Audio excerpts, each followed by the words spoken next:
කලින් කොච්චර පව් කරලා තිබ්බත් ඒ ප්‍රමාදේනේ. දැන් අප්‍රමාදී වුණොත් වලාකුලකින් මිදුණ හඳක් වගේ බබලනවා. නරක ලෝකයකට යන්නේ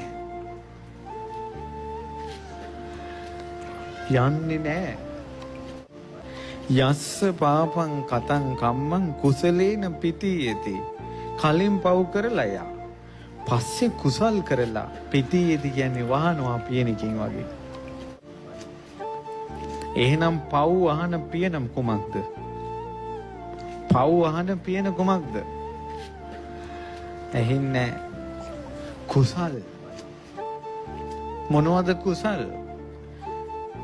සත්තු නොමරන එක, ඊළඟට සොරකම් නොකරන එක, සල්ලාලකම් නොකරන එක, බොරු නොකියන එක, සුරාව නොගන්නා එක, වල්පල් නොකියා ඉන්න එක, අන් අයගේ හිත රිදවන්න නැතුව ඉන්න එක, මව්ට සැලකීම, පියාට සැලකීම, සමන බ්‍රාහ්මණයන්ට සැලකීම, දන් දීම,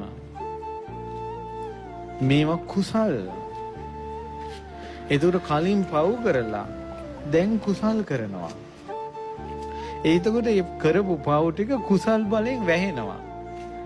ඔහු ලෝකේ එළිය කරනවා වලාකුලකින් මිදුණු සඳක් වගේ.